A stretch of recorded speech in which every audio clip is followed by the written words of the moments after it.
All right. Hello, everybody. Welcome to the 411 Ground and Pound MMA podcast. We are your weekly look into the wide, wacky, wonderful world of mixed martial arts. My name is Robert Winfrey, and I am your host.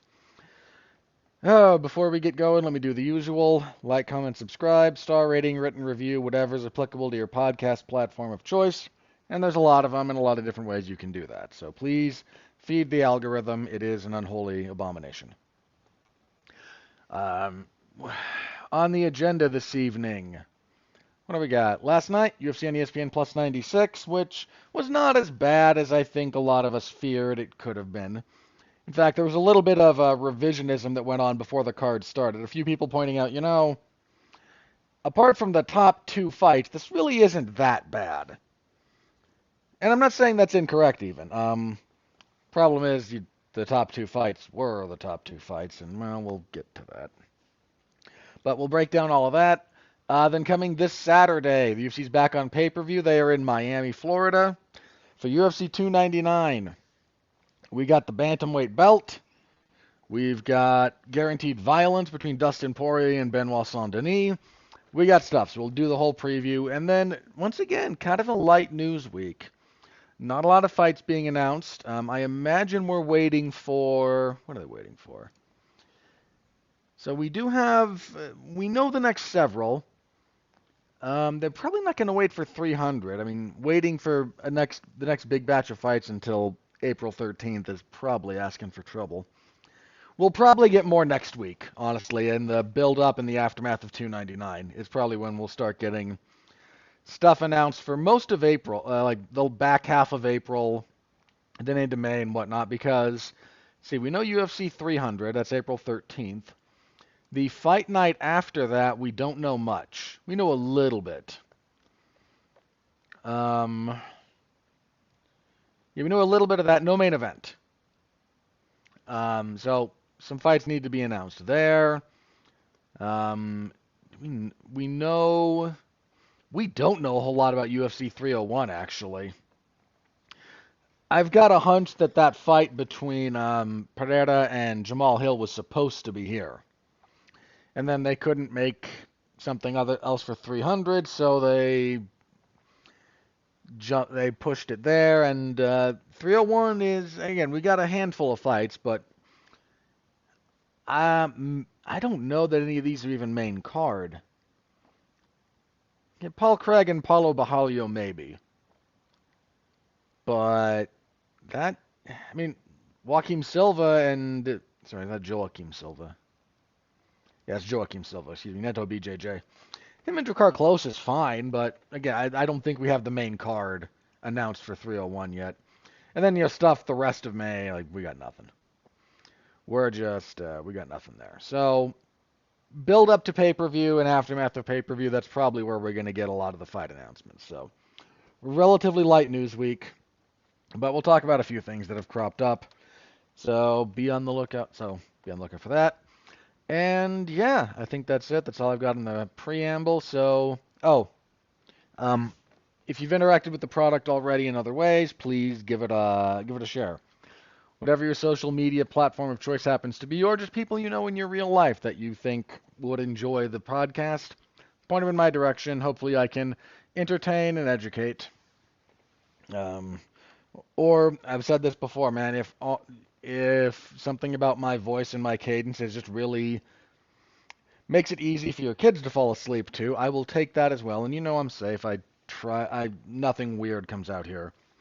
I try very hard not to swear or anything, so. All right, that's it. That's my somewhat rambly preamble. Let's get into UFC on ESPN plus 96. As usual, at the top of the show, let's talk about the prediction tracker. So a couple of things.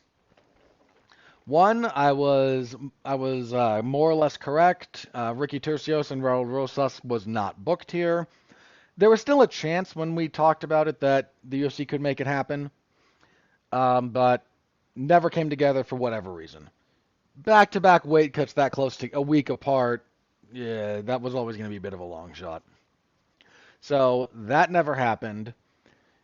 The fight between Vinicius Oliveira and his original opponent was, hang on, we had a couple of fights that got shifted last minute. Oliveira swapped to, okay, so, yeah, it was supposed to be him and Yanis Gamorri. Gamorri fell out. He was replaced by Bernardo Sopai, who I believe is the first Albanian to make his way to the UFC, but I might be mistaken there. So with that shift of opponent, my pick went with Oliveira. I think I changed that, but I don't remember. I think it was still Oliveira anyway, but the fight between Muhammad Yahya and Brendan Marat never materialized. Some kind of injury to Marat. We also had the fight between Joel Alvarez and Ludovic Klein fell apart. Apparently there were visa issues. That's what they're listed as for Alvarez. He was replaced by AJ Cunningham. I picked Alvarez initially. Klein against Cunningham was a pretty easy switch of my pick to Klein. I've told you guys before, you're gonna have to trust me on this because I'm not gonna record midweek podcasts for fight changes. But I won't always go with the short notice with the guy who did not take the fight on short notice. But statistically, whoever takes the fight on short notice tends to lose. So it's again at the end of the year, if I'm 100% on all those, then feel free to call me out. But otherwise,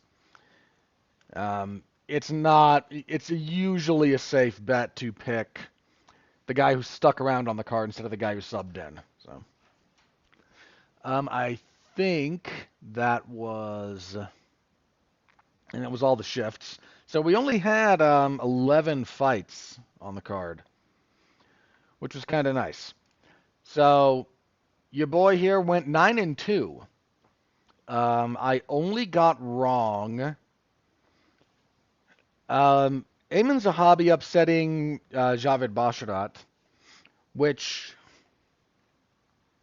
I was not dismissive of Zahabi last week. I was maybe a little more confident in Basharat than I should have been.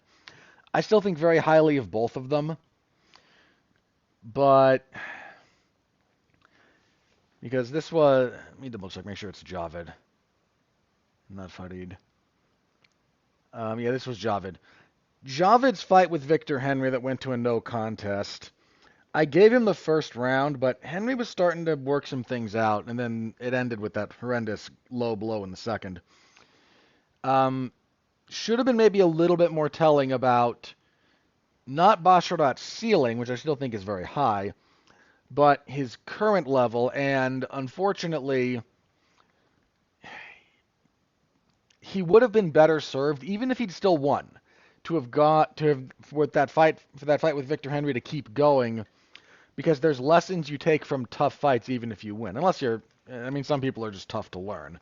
He might be one of those people, I don't know. But my hunch is that would have been more instructive for him than the way it played out. Hopefully this fight will wind up being very instructive for him because this was probably winnable. In fact, it was winnable, but some stuff down the stretch kind of messed with him a little bit, and we'll talk about it when we get to it. The other one I got wrong was the main event, largely because I think I said this, like, I could easily see Gaziv, having an okay 7 minutes and then having nothing after. And that's what happened. Instead of him managing to land something of significance early, and which might have done it, but so again, 9-2. I'm happy with that. That brings me on the year to 60-23, 2 no contests, 1 fight fizzled on fight night. And that's what my fizzled column is for, stuff that falls out on fight night. Anything else will not be listed. It'll just be a fight that I note didn't happen. Because otherwise I'm keeping track of too much stuff. But anything that happens on the broadcast, I don't mind acknowledging via my spreadsheet. So that's where we were. You know what? I'm doing okay through 2 months. I've mentioned this before. Like, my goal is to be better than a coin flip. So I'm all right with how this is going so far. Okay, on to the fights. Enough, potentially patting myself on the back a little bit too hard. Main event, Jairzinho Rozenstruik defeats Shamil Ghazi via TKO, doctor referee stoppage between rounds 4 and 5. Um, One judge gave Ghazi the first 2 rounds. I did not. I gave him the first. Did I? First, I will accept going his way. I may have given it to him. After that, he started huffing and puffing. Rozenstruik just pretty decent, not even great circling, just moving enough to avoid this big lumbering bear. Peppering him with leg kicks, jabs to the face, jabs to the body, right hand to the body. And then as it went on, just picking it up, more jabs, more jabs. Very traditional. Deal with some pressure, establish your weapons, and then build on them until the other guy falls apart. This, I can say the following. This should not have been the main event. Um, I would have preferred. Let me tell you what the main event should have been. The main event should have been Muhammad Makayev and Alex Perez, because I would have been very curious to see that go 2 more rounds. Instead, we got these lumbering CO2 machines, because boy, were they huffing and puffing. Just kind of meandering around. I'm being a little bit not disingenuous. I'm being a little bit insulting. And I apologize. It's more for comedic effect. Like, I'm well aware that either of these two guys, they work very hard. Achieving success in the UFC means you have worked very hard. You cannot luck your way into that. Even if whether or not I like you as a fighter, whether or not what kind of a person you are, like you cannot backdoor your way into that. So when I say that these guys were just kind of lumbering around after a bit, and Gaziev in particular, and just huffing and puffing, and it wasn't very interesting, that's because it's the truth. I'm not trying to be dismissive. Um, Rozenstruik, his takedown defense has clearly been something of a priority. Because he got taken down near the end of the first, and he didn't have anything off of his back. That's more troubling. His ability to fight off takedowns, especially against the fence, I think is much improved from where it has been. More troubling, if we're looking at trajectory, is that this guy still can't get up. That's the real problem. Um, so something to work on for him. For Gaziev, just he didn't have a lot of offense. He wasted a lot of time and energy clinching.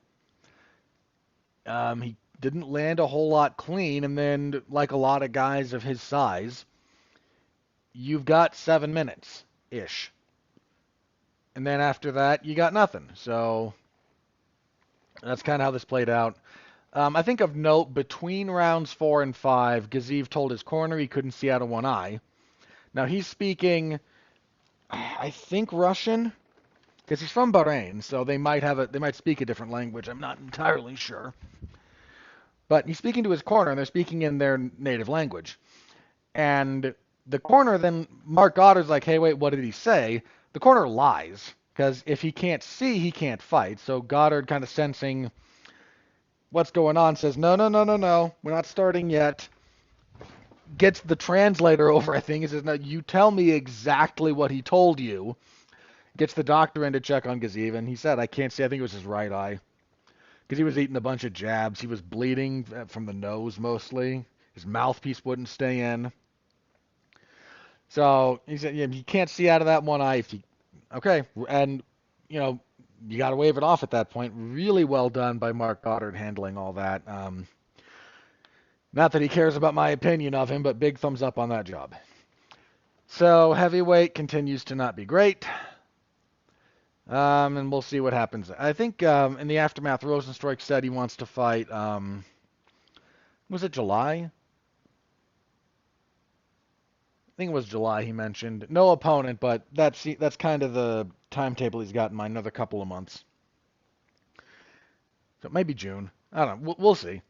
But he pretty badly needed a win. That guy has been on the wrong end of some pretty rough fights recently, so good on him. Your co-main event sucked out loud.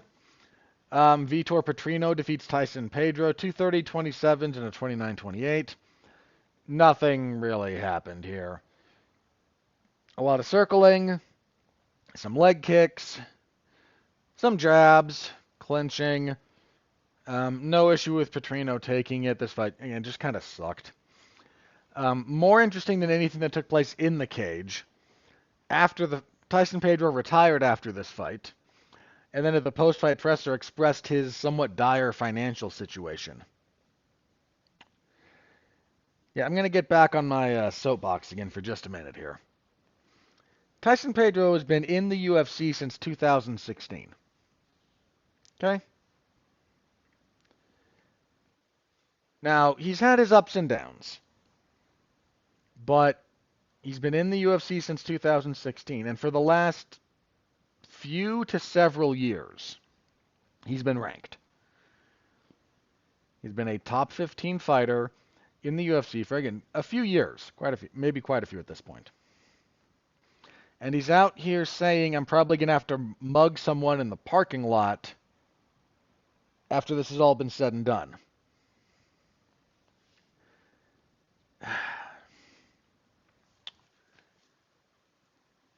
I can take it. I'm willing to entertain a degree of debate on the notions of entry levels into the UFC.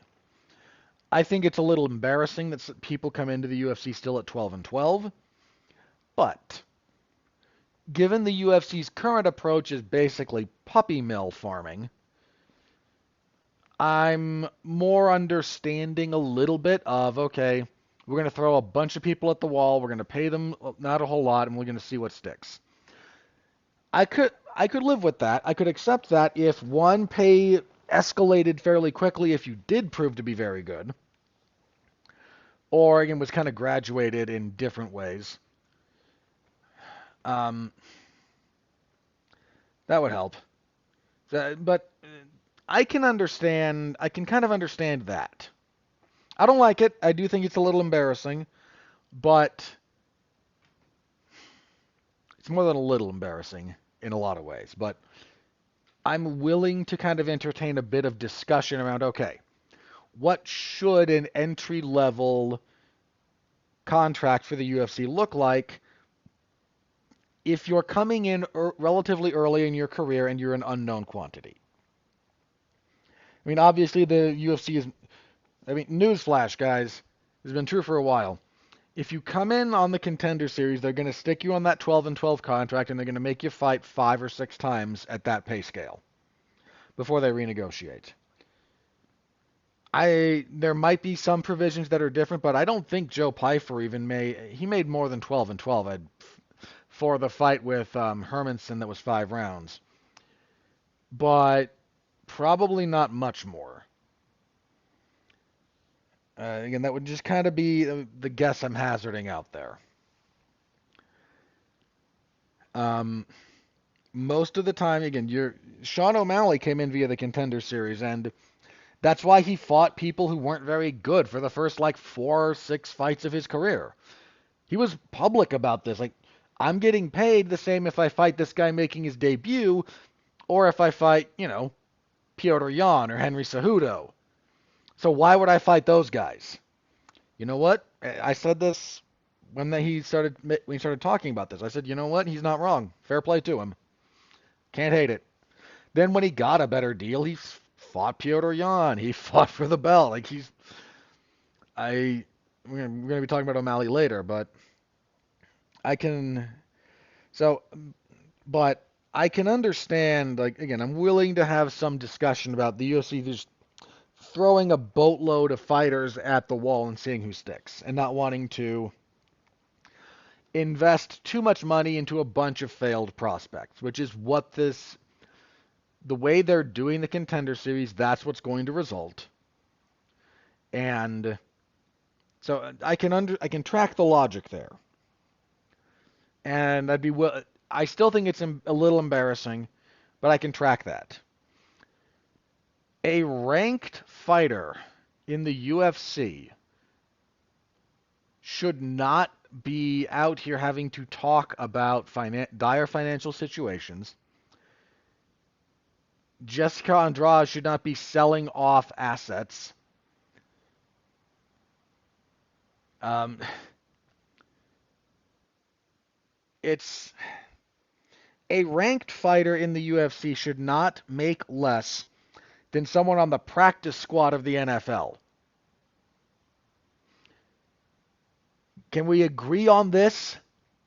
I know there's a bunch of idiots out there with very deranged views about fighter pay because they've glommed onto every ridiculous thing Dana White has said over the years. And please stop. Please be serious. That's not a serious... Dana White's sound bites are not a serious answer to what is becoming a very serious problem. Okay? And again, I'm more than willing to accept that there could be some reasonable discussion around entry-level guys coming in via the Contender Series who have like less than, 10 fights. I mean, there's play here, right? There's some play in the joints. But if you're ranked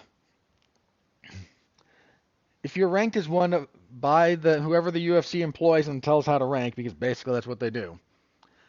If you're ranked as one of the 15 or 16 best guys in that division, in an organization that last year generated $1.3 billion in revenue, call me crazy, you shouldn't be financially destitute.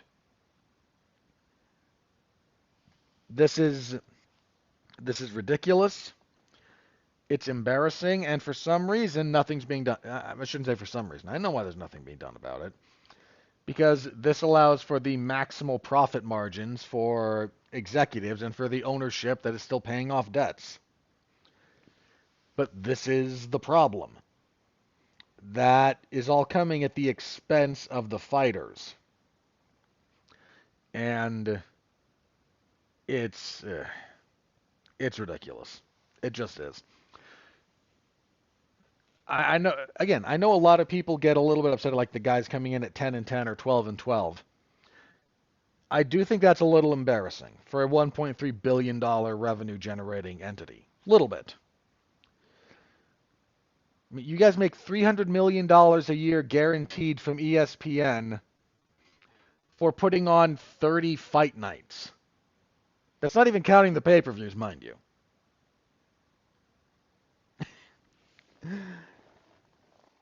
And you turn the... remember when there was discussion about professionalism and how we don't like our fighters looking like NASCAR branded things, and look at the canvas lately? Because I have to, a lot. It's just about who gets what cut of the pie, and that's all it is. But I'm willing to say that your entry-level stuff can be lower. That's why it's entry-level. But your top 15 guys are still out here, and girls are still...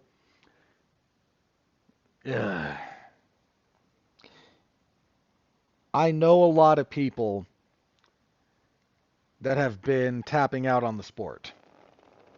A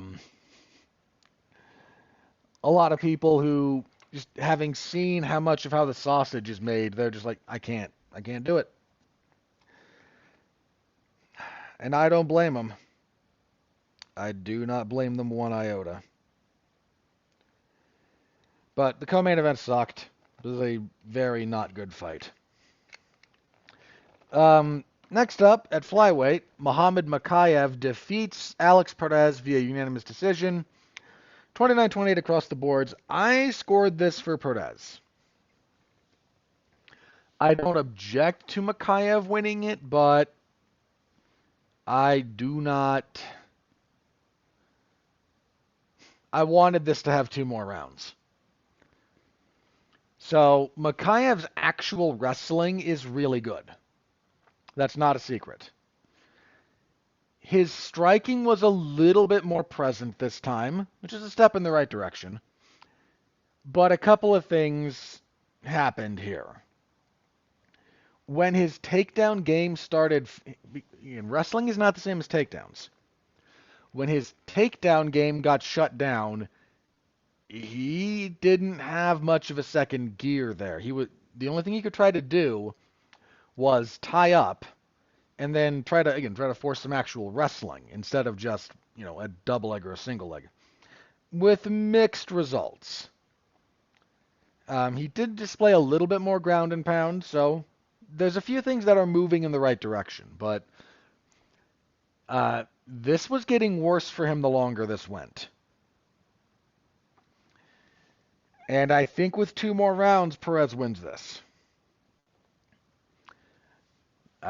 Which is fine.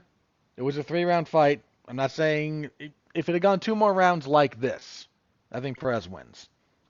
If they'd known it was a 5-round fight, things would have been different in preparation. Probably would have been a little bit different in practice. I'm well aware of that, but Makhayev's gas tank might be a little bit of a question mark at this point, especially if he's not in the one dictating what's going on.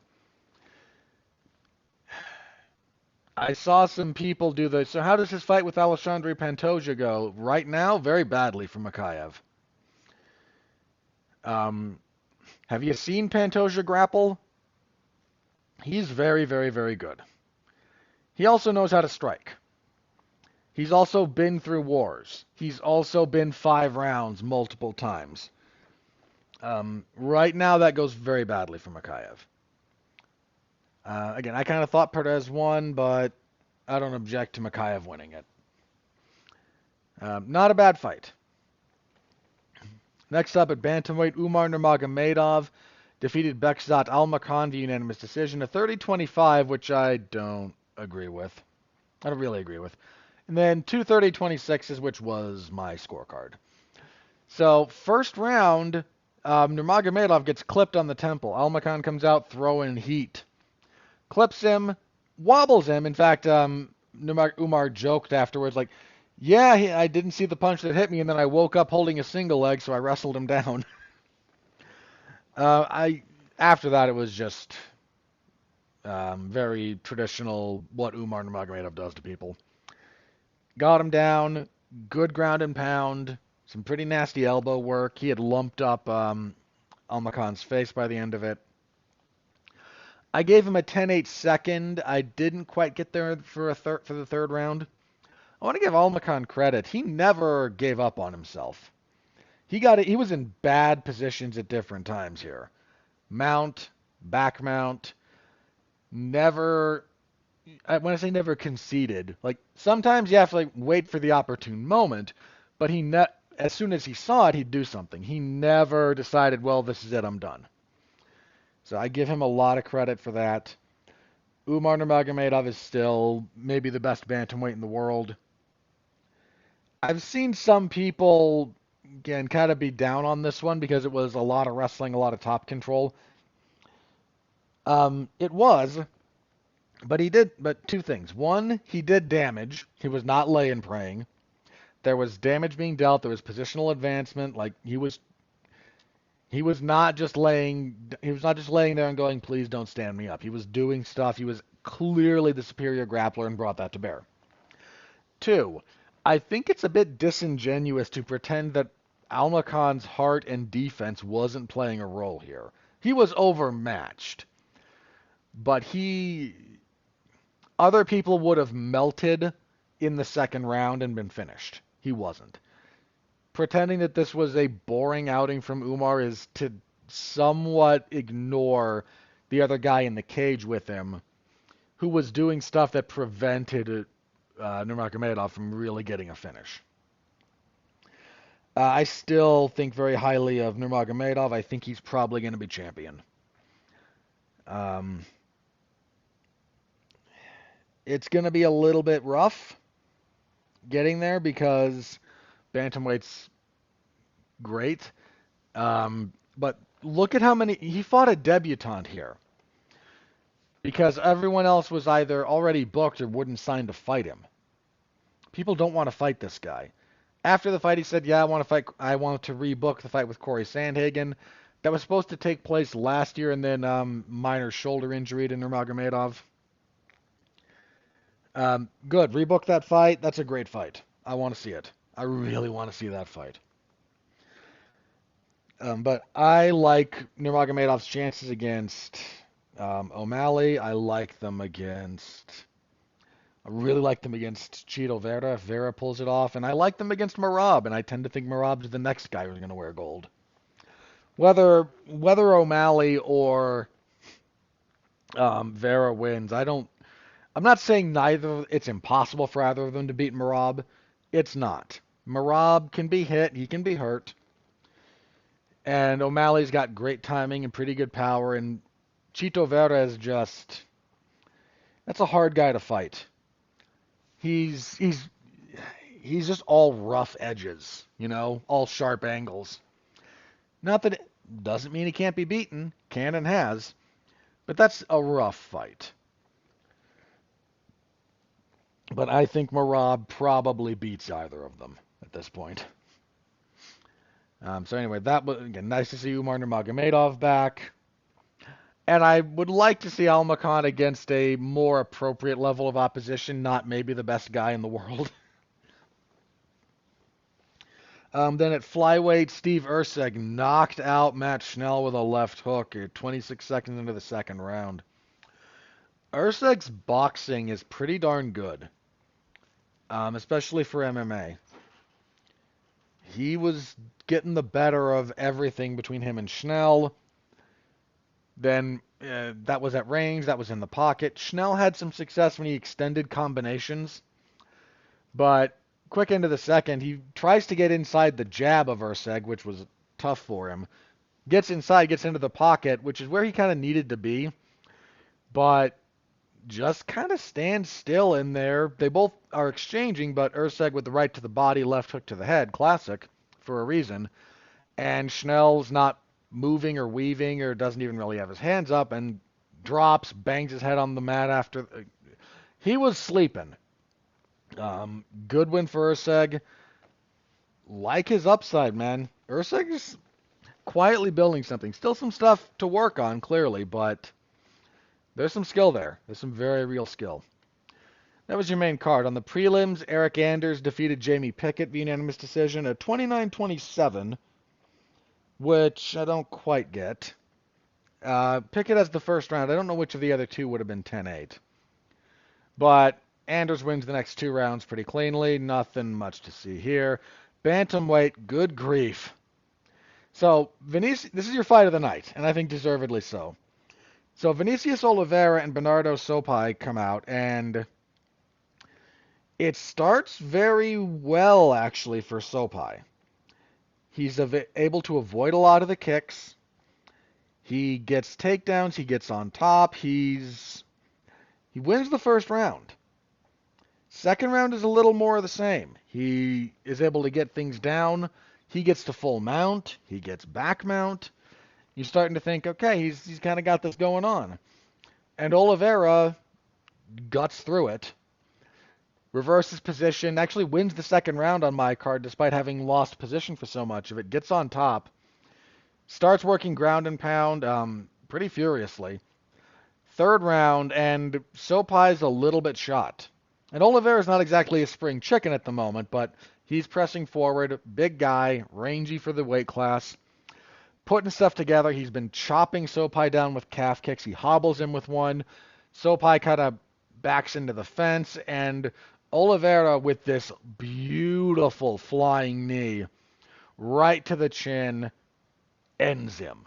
Just one of the that's a knockout of the year contender. It was so good.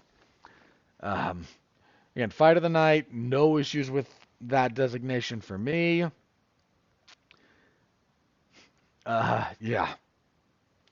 Next up, I already mentioned this a little bit, but Ayman Zahabi defeated Javid Basharat via unanimous decision, 29-28 across the boards. Good first round from Basharat, but by the time we get into the second, he's still trying to work the same long-range kicks, but he hasn't built off of the success in the first round. And Ayman Zahabi starts getting a little bit of his timing. starts figuring a few things out, starts landing a little bit better with his punches, um, and is able to disrupt things. And then the third round is kind of more of the same. Um, I am one of only two I got wrong here, but Zahabi little bit got to bring some of his higher level experience to bear.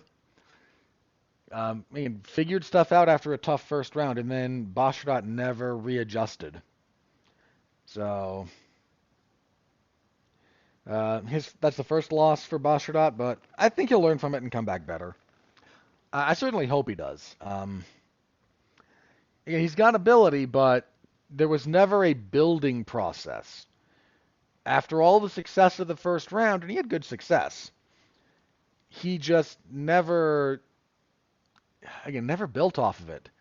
And you kind of have to, especially if a lot of your success is longer range kind of sniping kicks, side kicks, leg kicks, avoiding long exchanges in the pocket, a little bit straighter punches, but not long combinations.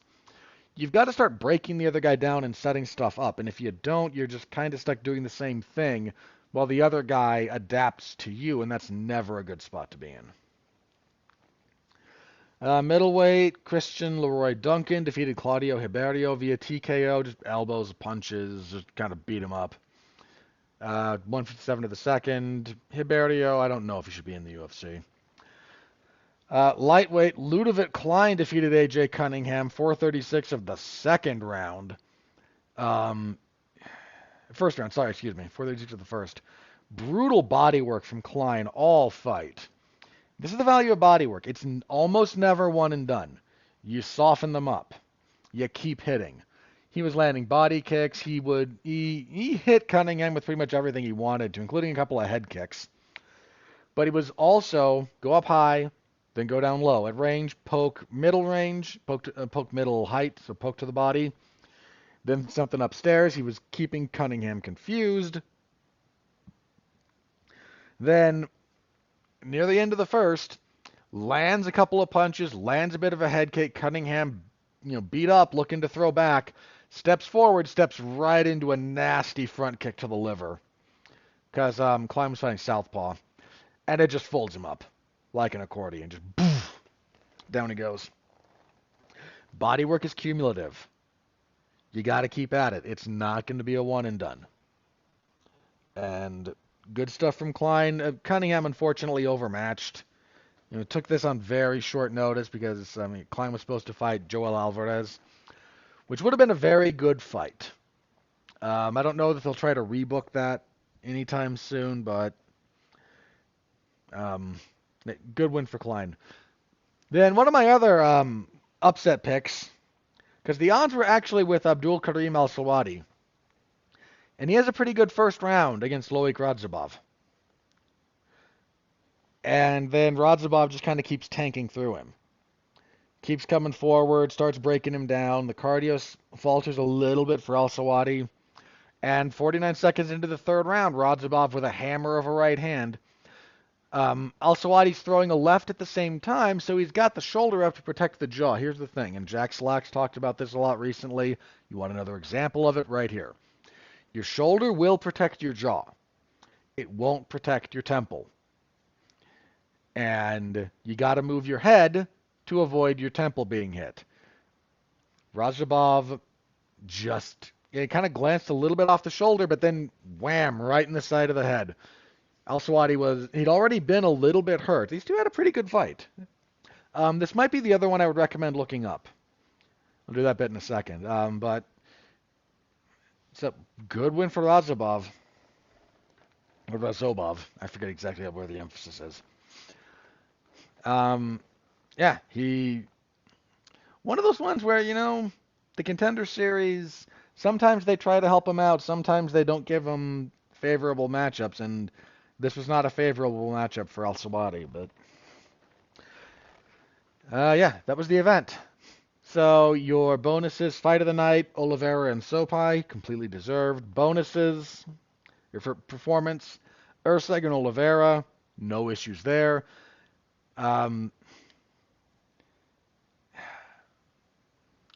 Little bit unfortunate for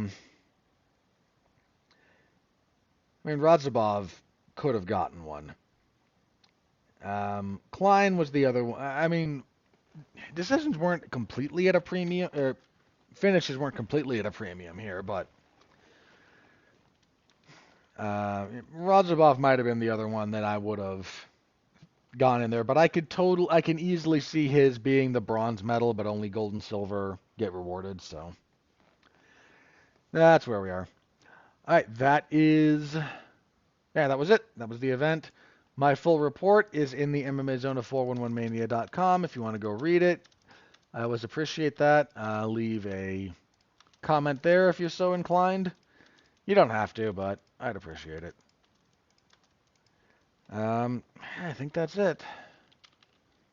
So let's move on then, shall we? To UFC 299. So I already mentioned it. The UFC, was a quick review. Not a lot to go in depth on there. Anyway, UFC 299 rematch between Sean O'Malley and Marlon Vera. I believe he's still the only guy that's beaten O'Malley. I thought Piotr Jan should have won that, but what are you gonna do? Wait, the UFC gave his knockout of Aljamain Sterling a Performance of the Year thing? What a load of crap. Sorry, I don't have any problem with. It was a big win for Sean O'Malley. I do not think that was not the best knockout or best performance of the year. Sorry, no. Uh-uh. Set that aside. That's not really here or there. So, main event, rematch, Sean O'Malley and Chito Vera.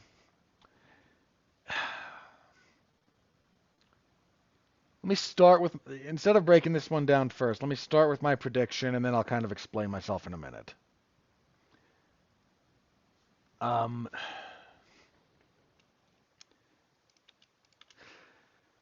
going with Sean O'Malley. Now, here's why. I'm not going, this is not a very big prediction. I am not very confident in this. Confident enough to make it, but I would not feel confident betting on the. I shouldn't say betting. Like, I don't gamble, but it's an easy way to express how I feel about this one, right? So current odds for this one have O'Malley around minus 300. I don't like his odds that much. Now, that shouldn't be too much of a surprise, but that I'm not. They would not be that far apart if I were studying them. Marlon Vera is very good.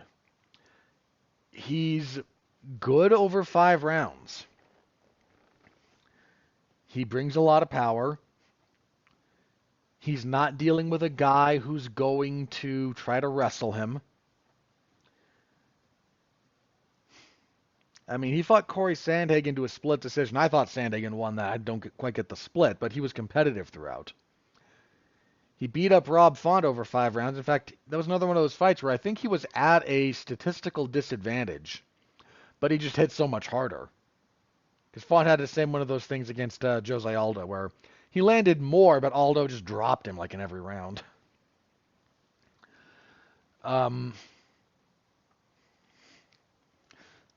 So I take Vera very, very seriously. 5 rounds with that guy is hard. He's just a rough fighter. He will rough you up. And I don't think O'Malley is, fragile. He's got a good chin, O'Malley, but I might worry a little bit about some of his body hasn't been tested. Now, some of that is his dimensions because he's very long for the weight class. The leg kicks, he's found a way to deal with them for the most part, but that's usually only if they're at range. Like, if in combination, he can still get chopped at. And my man does not have very robust musculature on his legs, which Not the end of the world. Neither did John Jones, and he's the best ever. So take that for what it's worth. O'Malley's timing has come up a little bit. Couple of things, though. O'Malley likes to switch a lot, and one of the keys to troubling him is switching with him. And Piotr Jan bothered him with this one. And I think the first time they fought, Vera bothered him with this one. O'Malley, I think he favors open stance. Yeah, he does. He favors open stance. And he'll switch to try and get to it. So if you can switch with him, keep him closed, it disrupts some of what he tries to do. And Vera doesn't, again, Vera did that with him the first time. That's going to be another problem for O'Malley to solve. I think the thing that is standing out to me here, as I, again, did a little tape study and have been trying to visualize, I think if they do nothing but kick at each other, that favors Vera pretty heavily. But I don't think that's all that's going to happen. I think Vera will have some success kicking, and then I think he's going to wind up, unfortunately, closing distance a little bit too much, and I think he's going to wind up on the wrong end of some power shots. Now, it could also be that he's durable enough and just marches through everything O'Malley's able to hit him with. His Vera is very durable. And I do think the longer this goes, the more it might shift towards Vera. But at the moment, I'm going to give O'Malley the benefit of a few doubts here. And I'm going to go with O'Malley. And ultimately, though, I don't think it matters who wins this. I think Merab takes the belt off of either of them, but that's a whole other story. So I'm leaning O'Malley, and that's kind of where we are at the moment.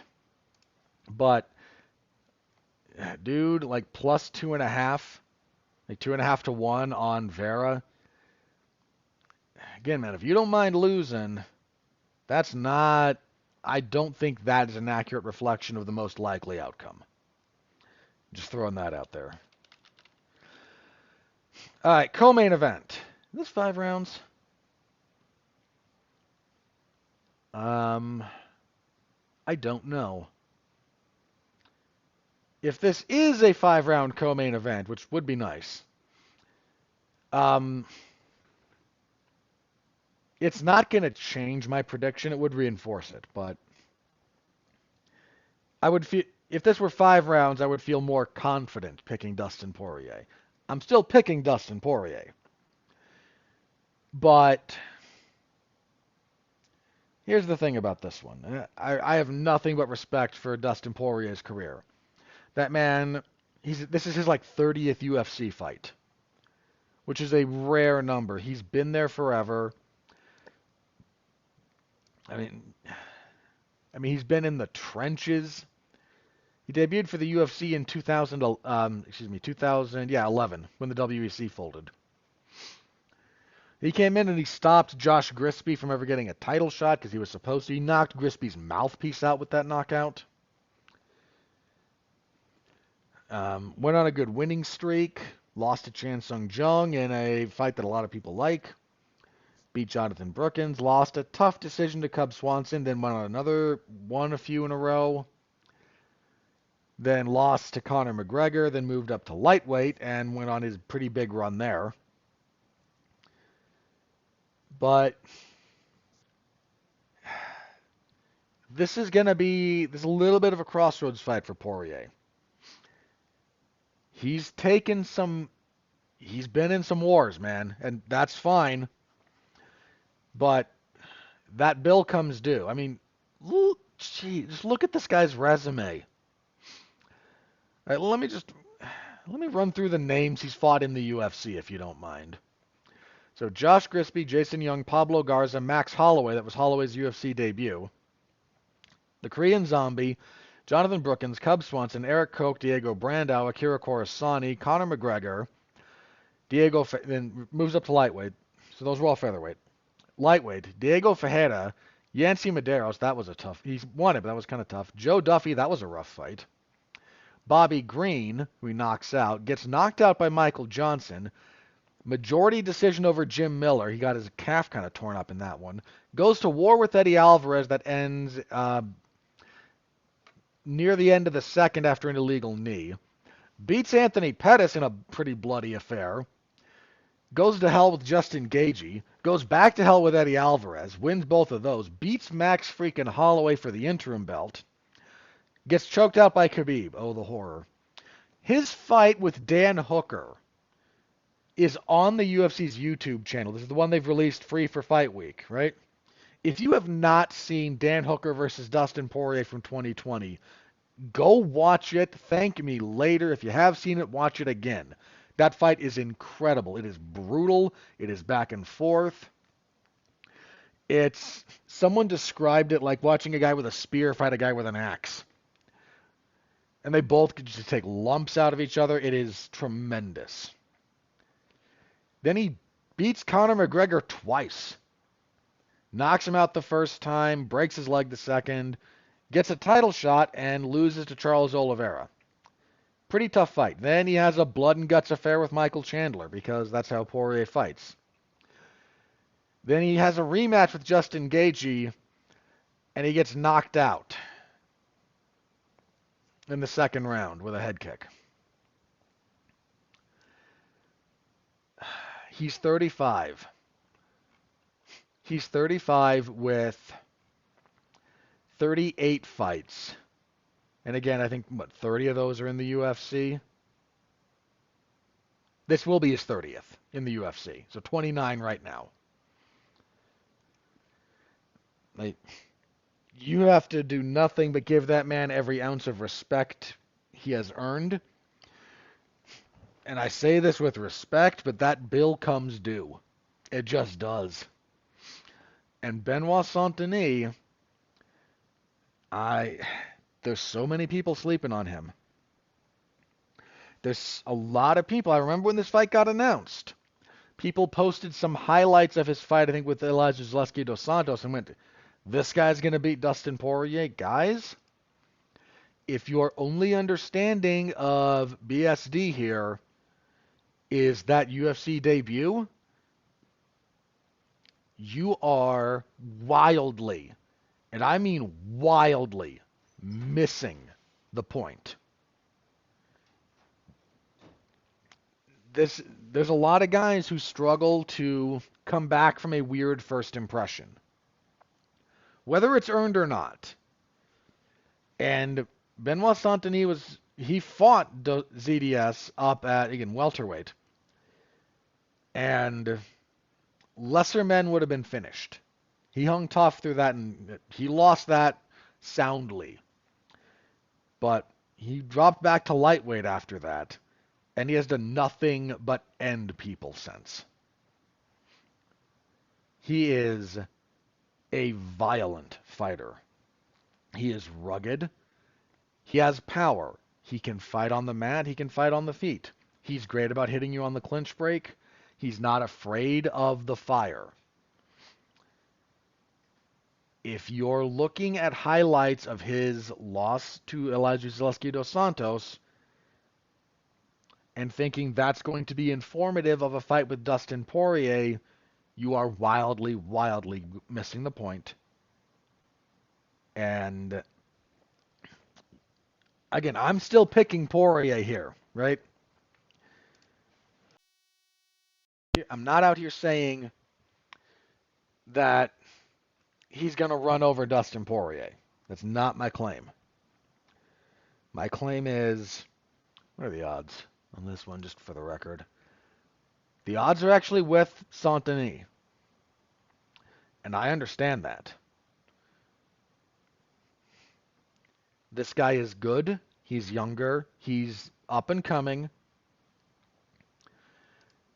And Poirier might be on the downside. I'm still gonna pick Poirier here. I think the experience edge will be a bit too much.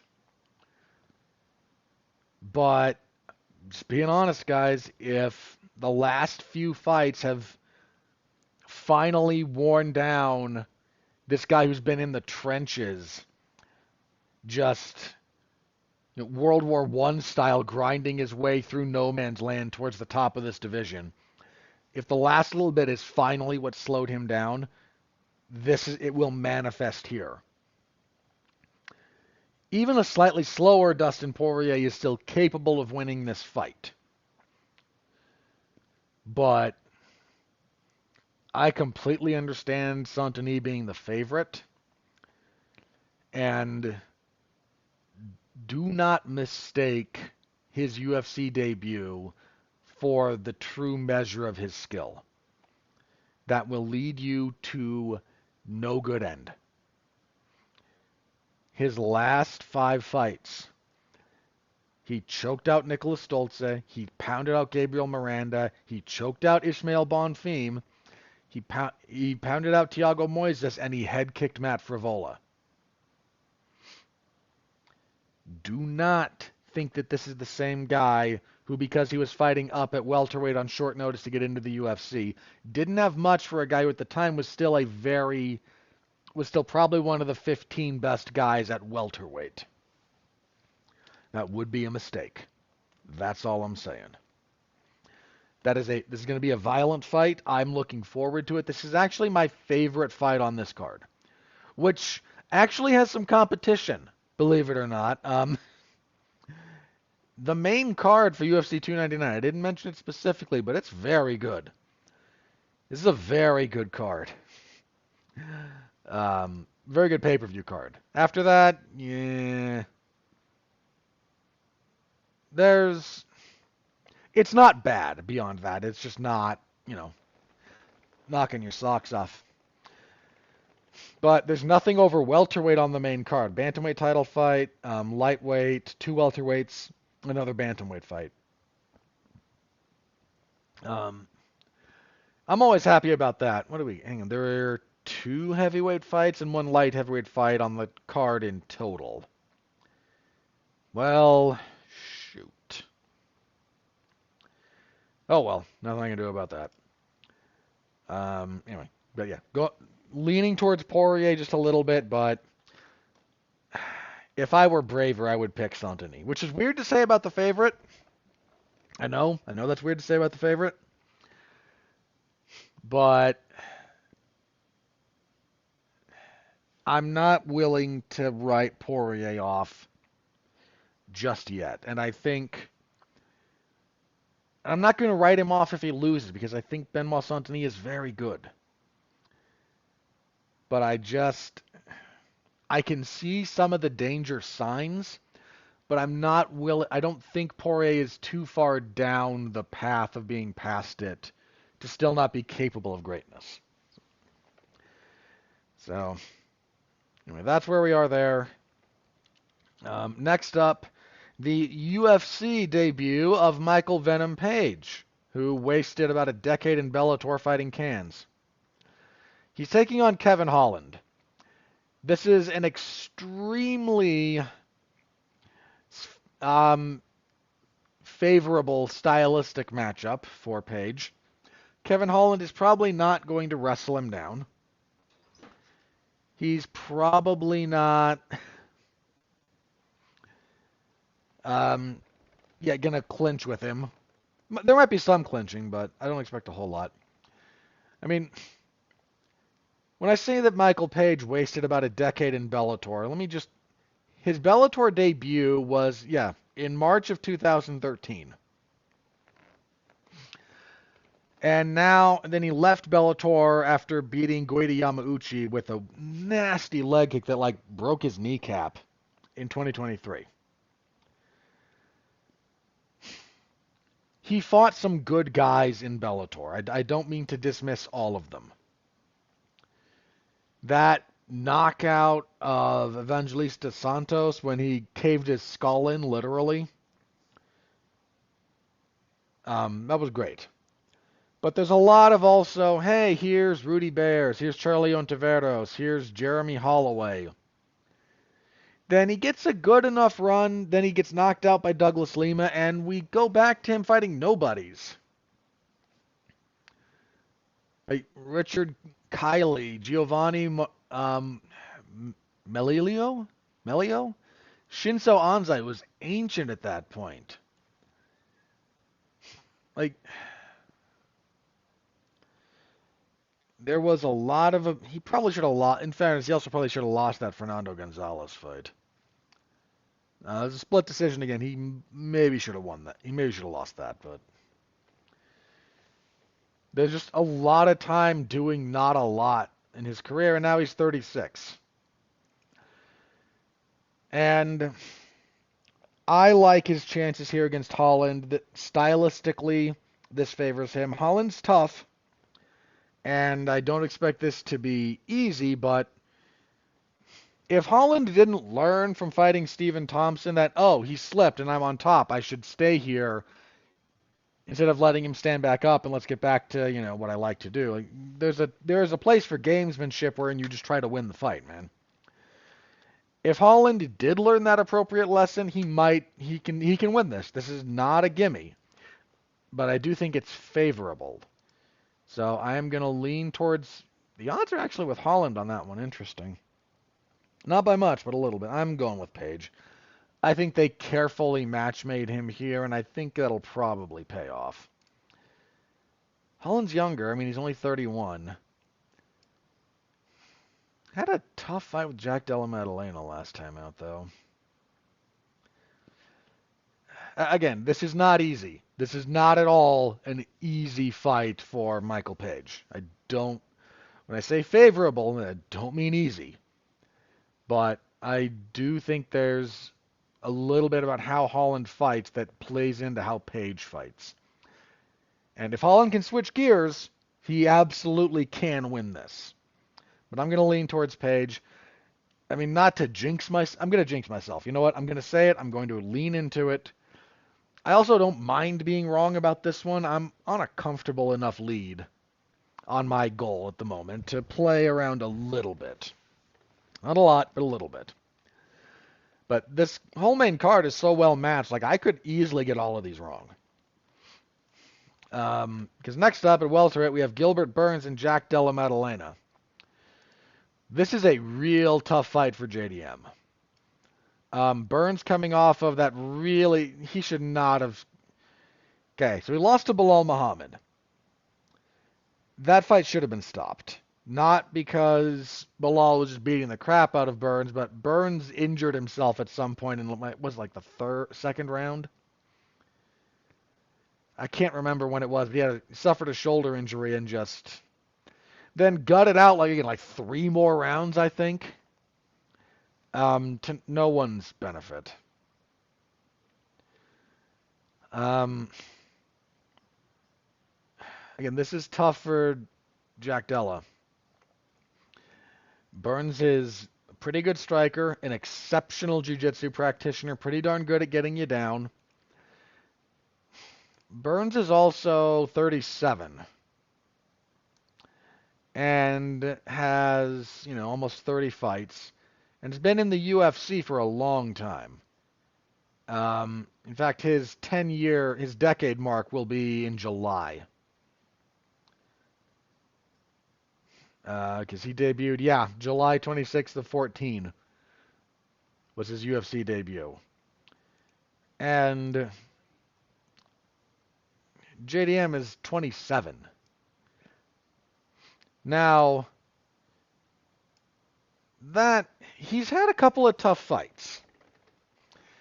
The Basel Hafez fight was tough, and I give Hafez credit for trying, but that shouldn't have been split. I don't get the split on the Kevin Holland fight either, if I'm being honest, but that was a good fight. JDM's on a 16-fight winning streak. Now, he's running into stiffer competition here, so the finishes have not shown up as much, but he's good. He's a real slick boxer. He works the body. The body work in particular will be key against someone trying to close distance and clinch up. That's the other thing about body work in MMA in particular. It will give you position for underhooks. It will help with your down blocking. Go to the body. It will make your life easier, I promise. Don't be stupid about it because it can expose your head, but bodywork, it's your friend. This is a tough one. This is another step up for Della Maddalena, and a non-trivial one. Not trying to dismiss Kevin Holland, but Gilbert Burns has proven to be, at different points, very near the top of this division. I'm still going to lean towards Jack here, good old JDM, but this is tough. This is going to be a real tough one. So, looking forward to that. It's a good fight. It's a very well-matched fight. And lean ever so slightly towards JDM. And then kicking everything off on the main card, former bantamweight champion Petr Yan and Song Yadong. Yan's in a bit of a rough patch. He's 31 and has lost 3 in a row. Now, in fairness to him, I mean, okay, he's 1-4 in his last 5. One of those was the DQ loss to Sterling in their first fight that he was winning handily before he was stupid. Beats Corey Sandhagen. Loses a split decision to Aljamain Sterling. Live, I thought he won it. On rewatch, I've kind of leaned more towards Sterling, but very close fight. Lost a close split decision to Sean O'Malley that I still score for him. Then he didn't have much for Merab. Well, he stopped a lot of Merab's offense, but Merab's offense is his defense. So even if he's not doing much to you, the fact that he's the one doing things stops you from doing things to him. I'm going with Yan. That shouldn't be too surprising. I'm not trying to dismiss Song, because Song is a pretty darn good fighter. But Song's just not quite as good at... He and Yan fight similar, not identically, but there's some similar generalities. And Yan at the moment has demonstrated to just be better at those than Song. But this is kind of Jan's last shot at still being a top guy. If he drops this one, that's going to be real bad. The odds for this one are pretty close. They lean towards Jan, but they're pretty close. The song's getting a lot of respect, and that is well deserved. Like I said, man, I could go 0 for 5 on this main card, and I would not be surprised. They're all good. They're all well matched. Big thumbs up. On the prelims, we have Curtis Blades and Jailton Almeida. I'm happy that this fight's being made. Curtis Blades is only 33. Wow, I would have sworn he was older. So his last fight, he got smoked by Sergey Pavlovich. Had won 3 in a row before that. The story of Curtis Blades, man. Does good work. Wins some fights. Probably the best wrestler in the division. Then steps to a big power puncher who can kind of deal with his takedowns, and he gets smoked. So he loses to Francis Ngannou. Then he wins a bunch of fights. Then he loses to Derek Lewis. Then he wins a bunch of fights. Then he loses to Sergey Pavlovich. Jailton Almeida is not a big puncher. Jailton Almeida is a jiu-jitsu practitioner who I don't know how he's going to deal with a very good wrestler like Curtis Blades. Now, Almeida has not lost in the UFC. In fact, he hasn't lost since 2018. He's coming off of a win over Derek Lewis. That one of the bizarrest fights you'll ever see. Lewis is kind of doing corpse guard, just not doing much. But because he's not doing much, Almeida can't do much to him, and it's awkward. It's a very awkward fight. If Almeida can get on top of Blades, that'll be a real problem for Blades. On the flip side, we don't know what happens to Jailton Almeida if his front kick to double leg, which is 90% of how he starts, that's what he does every time he starts a fight. He comes up, might show a jab, throws a front kick, tries a double leg. That's what he does.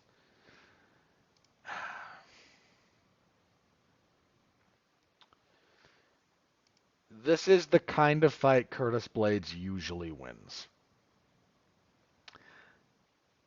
I don't know if he will here. This is tough. The odds are very close. I'm gonna go with Blades. I just I don't know how Almeida's going to respond to the big to the wrestling. He might be fine. He might have a great guard. He might he could easily win this. But I have seen Blades deal with guys similar to Almeida in the past. So I'm going to lean towards Blades, but one, not by a whole lot. And two, I still don't think either of these guys beats Tom Aspinall, who I do think is going to be champion after John Jones retires. I mean, Aspinall's already the interim champion. We're just waiting on John and Stipe's silliness and that whole clown fiesta. All right, next up, women's flyweight. We have the former Caitlin Chukagian, now Caitlin Seminara, versus Macy Barber. Barber has won a handful of fights that I don't believe she should have won. I thought she lost to Miranda Maverick. Didn't get the scoring of that fight. I don't think she beat Andrea Lee. That was in March of last year. Her other wins have been legitimate, and she stopped Amanda Hebos. That's certainly nothing to sneeze at. Seminara is a roadblock in this division. She's never been able to be champion. But she's turned back a lot of guys, a lot of fighters. She probably should have beat Jessica I. Then, yes, she had nothing for Valentina Shevchenko. Jessica Andrade stopped her in the first round with a body shot. And she most recently lost to Manon Fior, but she'd won 4 in a row before that. She'd turned back Cynthia Calvillo, Viviane Araújo, Jennifer Maia, and Amanda Hebos. She's still a very, very tough roadblock. I don't know that I've seen Barber be able to effectively handle her type of the challenges that she presents. Out of curiosity, the odds like Barber, and for understandable reasons. Like this, when the year's all said and done, like 299 is going to be the card that I look back on and go, what am I thinking? I'm pretty sure. I'm gonna go with Seminara here. I don't know. I respect Barber's game, but this is the type of challenge that she's either faltered against or been gifted decisions against. And I don't know that I've seen her have overcome that yet. Lightweight, great fight here. Love this one. Mateusz Gamrot and Rafael dos Anjos. Again, man, RDA, one of the greats. He's forgotten, but he's one of the greats. Coming off a tough fight with Vicente Luque. He's back down at lightweight here after some time spent at welterweight. Gamrot, gonna wrestle, scrambly. Had that on his fight with Fiziev. Unfortunately, had the knee injury in the second round of Fiziev. Again, that really sucked because that was a good fight. It was starting to get going too. I don't know that at this point Dos Anjos can keep up with Gamrot on the mat the same way that like Beneil Dariush did.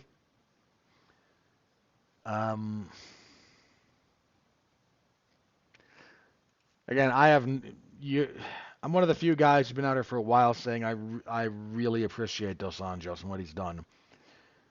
This is a guy who should be studied when it's all said and done. There's a lot about his game that is technically great. He should be the subject of tape study. He's also 39 and will be 40 later this year. Whereas Gamrot is 33. And that's a pretty big jump. That's an important 6 years. It really is. So I'm not dismissing Dos Anjos, but I do feel okay picking Gamrot here. Um, some places are asking for trouble. Some places have Dos Anjos like plus 300. Um, I don't think he's that big a dog. See, bantamweight, Pedro Munoz and Kyler Phillips. Interesting one here. Phillips has only lost in the UFC to Raulian Paiva. That was a majority decision. He also holds wins over Song Yadong and Hani Barcelos. Um, so he's pretty good. Munoz a bit more tried and tested, but also very spotty. I mean, okay. Here's his last handful of fights, and I understand the losses. So, loses to Aljamain Sterling, who would go on to become champion. Drops a split decision to Frankie Edgar, I thought he won. Beats Jimmy Rivera. Loses to Jose Aldo. Oh, the horror. Loses to Dominic Cruz. Oh, the horror. Is having a bit of a... He and O'Malley were having a little bit of a... It was weird. But no contest because of an eye poke. He beats Chris Gutierrez, then he loses to Marlon Vera. So, oh no, you lost to like 4 guys who have held gold, and then the guy now fighting for gold. Like, okay, you took on a tough murderer's row there. So respect. Um, but he's trying to fight to maintain his position, whereas Phillips is trying to take it from him. Munoz, 37. Bantamweight, that's rough. Phillips, only 28. That's kind of a big deal, but it could be the big deal in the wrong way. Munoz has never been a fast bantamweight. Phillips moves a lot. That has given him problems in the past. Okay. Yeah, going. I'm gonna go with Phillips. I'm just gonna note this might be the young, talented guy taking a step a little bit too far, and the grizzled veteran turning him back. That wouldn't shock me. Going with Phillips though. Okay. Early prelims, light heavyweight. Iwan Kutelaba and Felipe Lins. What fresh hell is this? Kutelaba coming off a win over Tanner Boser. He'd lost 3 in a row before that. Kutelaba's just weird. Lins cut down from heavyweight. Has gone 3-0. I'm not going to discount Kutelaba. The power, the wildness, like, he can win this fight. It's not impossible. But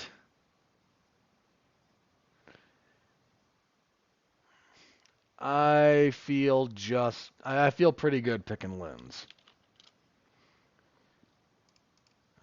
Might be eating some crow on that one, but I'm okay with that at the moment.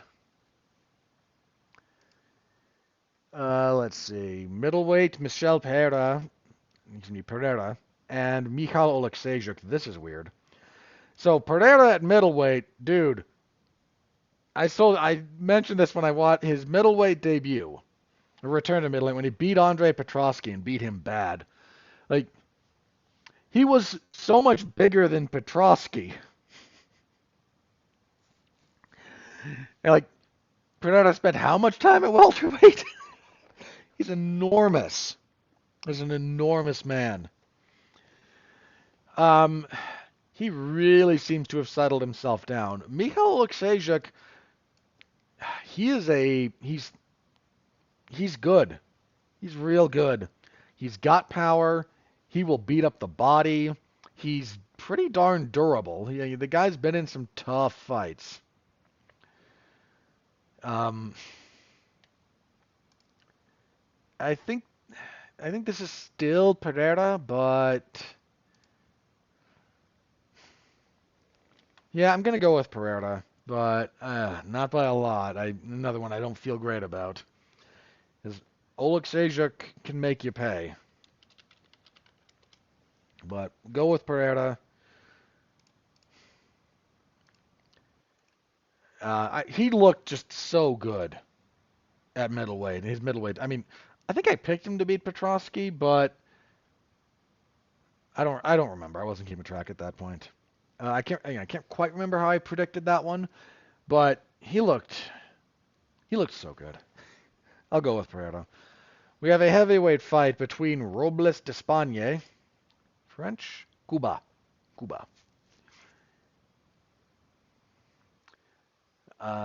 So my pronunciation is probably closer to correct. Oh, this is that like really enormous Taekwondo practitioner. Um, yeah,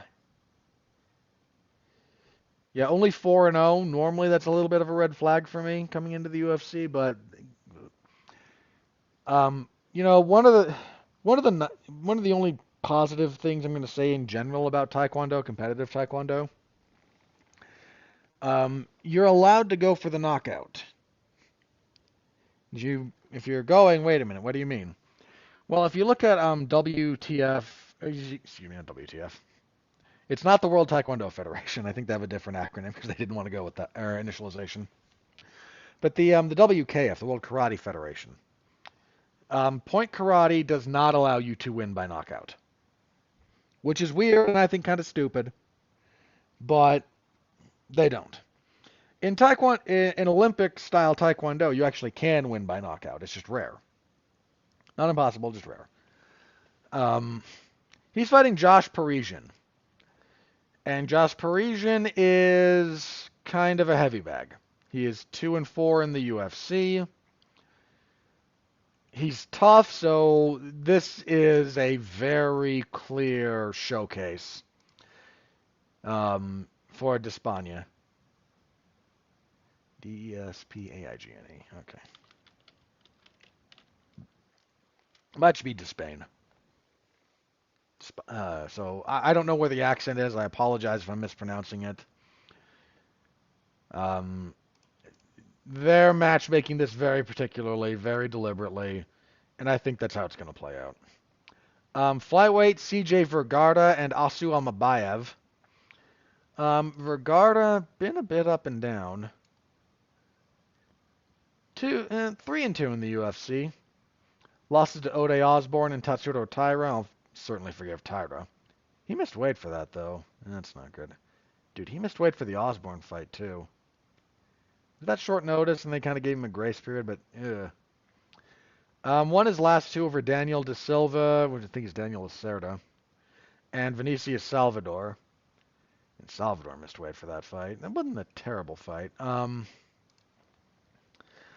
Almabayev, I seem to recall, had a rough UFC debut. I'm gonna double check. He's 18-2. No, he beat Ode Osborne in his UFC debut. How long a winning streak is he on? Good grief. 14. That is nothing to sneeze at. Vergara is not a joke, but I recall being decently impressed with Almabayev. I'm going with him. Um, we'll see if Vergara can miss weight, or if he will become fat CJ Vergara for missing weight for the third time. Then kicking everything off, we have Joanne Wood and Marina Moroz. I don't care about this fight. Wood coming off a split decision win over Luana Carolina. She'd lost 3 in a row before that. In fairness to her, I thought she beat Lauren Murphy. I did not think Murphy won that fight. Tyler Santos and Alexa Grasso both finished her, but I thought she beat Lauren Murphy. Moroz, boy, has she been up and down. 2-fight losing streak. I mean, okay, Jennifer Maia, fair enough. The Carini Silva one was... Silva's actually shown some decent upside. Don't know how to feel about this one.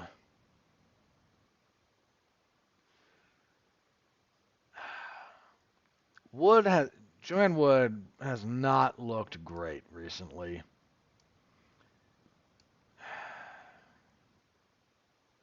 And you kind of go in life and death with Luana Carolina.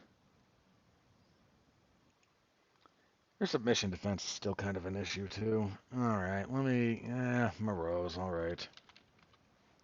I don't feel great about that, but that's where we are.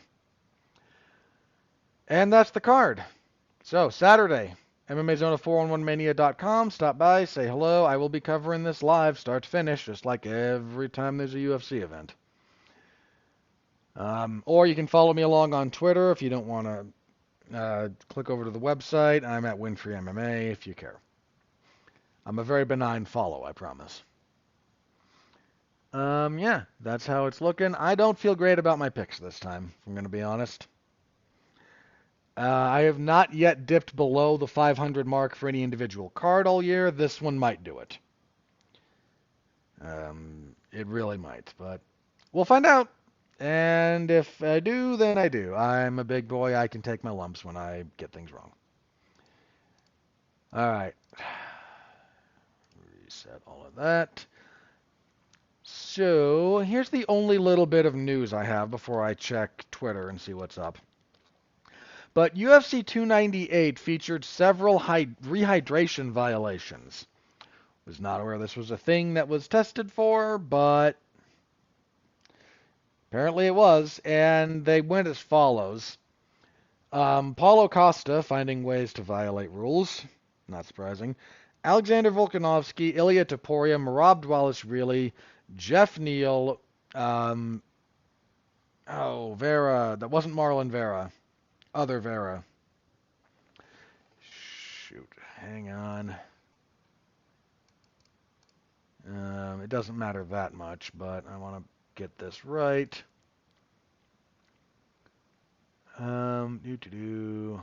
Carlos Vera, who lost to Rinya Nakamura, and then Danny Barlow.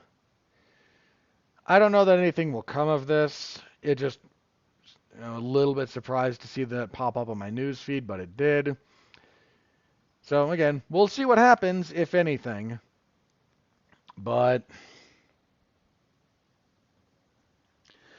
worth noting, whatever the rehydration rules were in effect, bunch of guys either... I assume this was either not a rule that was made known to people or a new one or something weird like that, because 6 guys on the same card getting popped for the same thing, that's usually that kind of weirdness that happens. So, all right. Let me check Twitter, see if anything crazy has happened, and if not, we will do plugs and get out of here. Okay, nope, nothing new there. Well, nothing in the MMA space at least. My feed is full of pro wrestling insanity because I know a lot of people who like that, and I cover it. Speaking of plugs, I cover mixed martial arts and professional wrestling for 411mania.com. MLW, if they have something, I don't know that they will yet. I think their next event is scheduled for a little later this month, but they will presumably have something at some point for me to cover. I will cover it then. WWE SmackDown on Friday. Last week was pretty good. Pretty good. Apparently, the opening 2 segments went like 40 minutes over time. Well, 40 minutes might be a bit of a stretch. It took 40 minutes. Wildly forced alterations down the rest of the event, but it's live. What are you going to do? This Monday, Mark Radulich, Alexis Haina, David Wright, and myself will be talking about Dune Part 2. Be nice to talk about a good movie that released this year. So tune in for that if you're interested in our discussions on movies over on Damn You Hollywood. Wherever you're listening to this, type in Damn You Hollywood. We'll probably come up. Give that a listen. Again, I do that pretty much every week. Last week was our sort of medley of the Oscar Best Picture winners and some predictions for the different awards. This week, Dune 2. So tune in for that. Next week, we'll be back here to review UFC 299 and We will preview. Yes, March 16th. Yes, we will preview UFC on ESPN plus 97. Tai Tuivasa versus Marcin Tybura. Why? What is this card? Hold on. I'm going to, per usual, let's just take a second here. Tuivasa and Tybura. That's probably going to suck. Brian Battle and Angelosa. Okay. Ovin St. Preux and Kennedy Zachukwu. That's probably not going to be great. Paniki and Zod and Macy Chasson probably sucks. Gerald Mershart and Brian Barberina, maybe. Natan Levy, Mike Davis, Jessica Nunez, Chelsea Chandler. Yeah, just not a lot here. There's not a lot here. Yeah, that's, oh boy, back to the warehouse, right? All right, I'll see y'all next week. Thank you again for listening. I appreciate you all. Stay safe out there and continue to be well, be safe, and behave.